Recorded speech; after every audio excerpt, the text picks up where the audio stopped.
You're welcome. Ka Wednesday lesson. Ka ngi wara odian. Right kon ko declare his glory among the nation. Ko chana goide chana jalat. Reiruli kire wini. Take a didn't book on right then along take a 96. Karam be con belwak. The liang de guabo today. Adam and David Keak. That time the chair come con this week over con look in kajan lesson a man. So bet you'll get ye ko ba con belwak. Ka ba con jako bukon ngaji di ode con koi kot. De con a lot dorton kokien kine de kokien kichi mana con as well. Any Elder David, said you welcome to Ngwazame, but look need to understand in a year Gwandan. Thank you. Và Alex từ Kuoth in chỉ còn nhọc noni ka dân sang in ngoan điện America nghĩ cho đưa gọi là sang lòng ka vực điện chỉ nói đến thế thì sẽ nhon bằng thì Kuoth là cầm con nào vậy cái dân qua đó mình nhỏ như thế có kiêng cái chuột của các con cái nghĩ mà gọi là một gol con ở đây con linh cái sang in ngoan điện đây nghĩ cho đàn ka vực điện cha con nhột ngoan to go vực điện long yang thì query chu klar rồi mà đàn cái gì jalan kel cái gì wadan ka waka ngi web kel ni kono timi wakon rum ko kot kazayon ka ngi wero den ka changen ngwan den chede men mi kono ka jen ngi wero den kele o pal ko mi chede mugut do chi kon ka dang do kwany ta en pal kon ko je ana wala ta kon ka tun ngwan den min laro ne ne lad goya ko le dur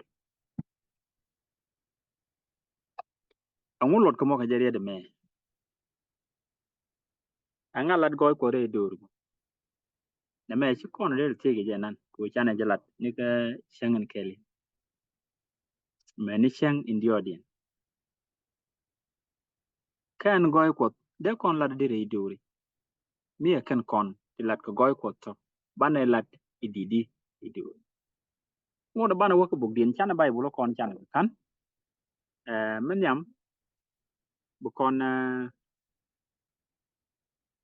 kon bugdien bu kon kwen bu kon bugdien bu kon kwen bugdien chiyo janon ngon bakel ko la bet in badagdin ena bible wa mele bible bu kon mele kon kel gwa ngor kon lot kene me gen bang wona bakel ko la bet badagdin de kon goy ko de kon la didi bet badak la de jewone ne janon ngon bakel bet badagdin bet badagdin la de jewone ne Liaka goy shodo konel no jamuch no jamuch kabiare kal load chelane kam ko jaoba lut ko shorade katun lini ya jene no jamuch kabia dai kale inje mi chano dan ti ke jere de me ke duptu golin kin te de kon ko pal ke tin cha nyel ke jen bogdin dai bogdin en cha gor do cha joje ti ngwan te balat kon la duptin gol tinde kon put pal ke duptin gol tinde kon goyde de kon la de kredu kan dubu to bana ka kwen ka jen bugdin chiyo jen non bakel betkel woni ka ben ka dial dang wel jok tinde kon ka kwen kwal me chalare kede kunel dit bai chak kede kunel dit yen ji wen mon dia kede kunel dit ka pwani chiode la da jeni chiangan wo ken lada do dial bomde lada letke tin gai kana rei neni dia ko bum kunel elong karong ni jen ke liat miti ka ba lon ni je ka Kuothdä ko Kuothdä dial ka gwei tuno Kuoth Nhial jen chak kwaro ka lus kana wot te ka nyamde ka bom kana man te ka rei luad liaka Kuoth Nhial yen di wen mon dial liaka wot Kuoth Nhial kana bom liaka goy chura de liaka goy chura Kuoth Nhial no ngo jamuch ka biare ka luad pala Kuoth Nhial e goy de merel ro gongoro nyam de yen di wen mon dial kala da jadori Kuoth Nhial a kwer chajalat a bum tele me bijawan ka bane dial lu ka per anyal kene pin loy kente ka yerol kene tin dial tin tin ka loy kente kene nyin ken dial ka jen rob dial ket ke dit te lo nyam ko ne ko be ko bu mon bo be luk ke chung ka banat be luk po amen pal lamu di do ke ko da mo gon chung ne no nga chang ngwan dia wala gwa ko bu ne bi nyaw ngi ni gwa ra da ande ne goy du ne la de do dia ti wani ko jala di mo ne ga chok lo aj long ye ga gwa bi nyu ro ban ko dia ne tin ko ne nyam do mo ne pelpin jodi chu ko amen gwa e long malat ke ka jen chang ngwan dia ne me jalat ka mo ka jen chyo ka jen ngon bakel betkel wona ka bet in well jok dien ta ko lan ngwan dial to ngwan to go pal ko mi ko no pal kon ko de ga tin ngwan keltin o de kono point dit ne ma jena jalat ka belkel ene bedro keda Kuoth Nhial dit ma pai to keda Kuoth Nhial dit yendi wen mondial keda Kuoth Nhial dit ka point chode la de jeni chiang no goy ko in chanangach Kuoth Nhial la kut por man pal kone man ne mala to kon ma pal kone do bu kone kedi akona kedit ka bu kon la ne dial ko ken man ja gor ka beden dio dien no dia gwa pal dia je ne ma jen la kon le ni chiang re tan kon dia ta jo me ta kon ko use week of global use day ke use week of prayer we mon ke le pal ka kut bina ben wi chara chen wala tana wi chara tiek na ke re an ne tin dong de yen jona linga me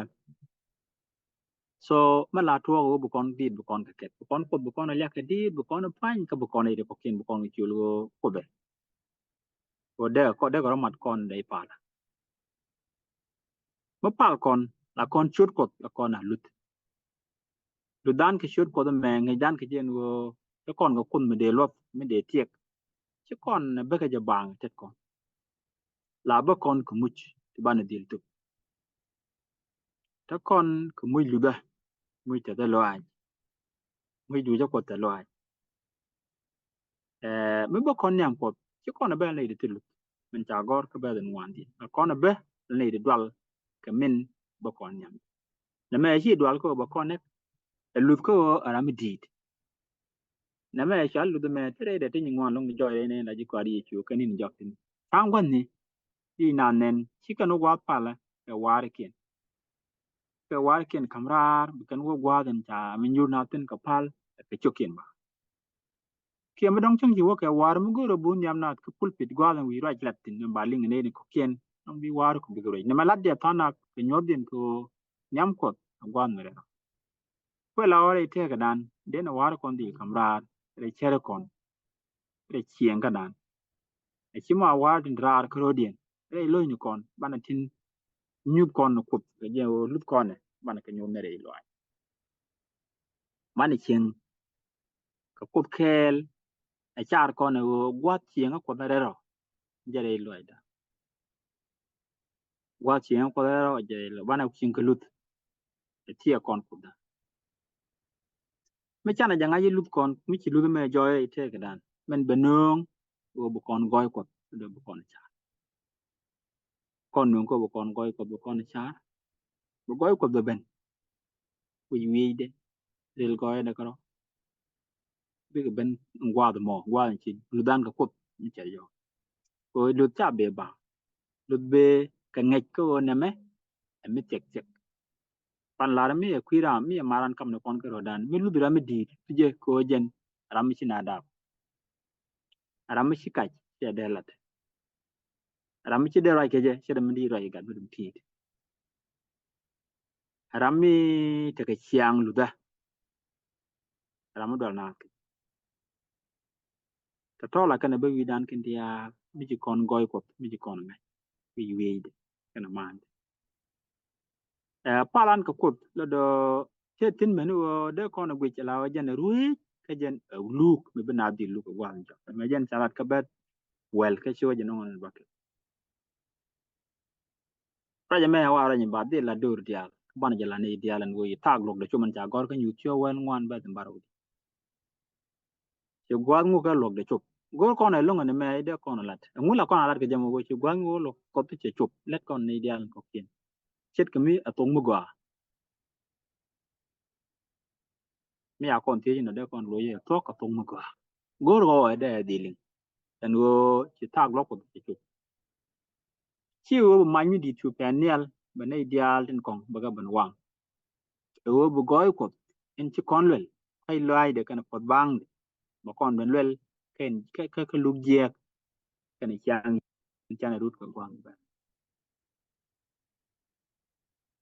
pal kon ku den te ko bana luk ato bana idel pal ko bana luk ko luk ma gwa ka ko luk de e chuo je nan chol kon wo ko le won wo enyin chak dial loy dente ko ko me ti dial luk de chuo ngmo no ngan te loy kan dial tin ba ja pa chabu no dwal chabu no die chabu no char je ko ele mi bia char je karam chi yem ji chu ko so nok ka chi jang wo jen cha dio ko tung palawen ka cha lia bel e chup te me ba ko ko luk ko bela no gada ke nyaada e ri chuo ku je mo wadan nyam ko gor ko na bana je ti de go pal kon ko duk dia la to me ket kon dit no ko da de kon dit ke dit ko lut ko bo kon nyam ko bana je del pal bo yo right dan ke ne dia na ko ke ne kan tu ko tilin ko bana je kun ke wo ko dan wai chiyo ba no nyam ko bang ka ra da bo kon tu much kon lo dan tu ka bana much ka tin chan je tin lut kon no ko do bana ma je na kon a kun ke mel kin wo mi an ko ru no mi an kon no lu do ko lan mi chu ram bo je ti no nge much ye na no much ngo ani jen ba di yo ka ye ya no mi je mi chu ngol ke mi chu tu ke mi ku je mo no ko da de kon put ke ti kon ka much tin je put ka kam kon mu ye ka na mu kwak ni gor ko da bana on yamde ka pal to kon much ku je mo lu ko kon di la ni de no ko che ben ko bu lu ku je mo pal ne je ku lu de gwa ka ko a ke lu te ka lo dan te ta kon ke duk dial ti ko ga la ka ti bana di pal ku je mo ale te ku ka ta ga kam kon chana je ga kala la o ji ko na ngan pin ga goy du kan ndu mun tel par ni nyon ne ga duk dial moy ne ga bang wa din kan bom de ne yi pal ga duk dial tin ci la ga din de ne pal di pan ke di pa ra ke ne ko tin kong te kan tu ti ling ka bagaji pal ga din ko tu da ga much tin ci la ga din ci kam ko ala te ga ga din ko ci ya din wo ci gwa lo bu ci tok dong ne ko bagaji lan men ko tin ta ga ne ko yin lu mu tok bi chuong bi ban ga da ko ye ci lu ki da ne re ye ko so ko mo goy lo bu bere ne ka nong ne no bagaji tit ko bagaji lan men ko dia ko kin moy ne ga man nyam du ga ko bagaji pal du dial ci la ka ba te so ri kel ne nga te ju ko amen Amen. Elected Pandan. Thank you, Elder Chiloy the test. Go to Cornan Wednesday. Damo Palo.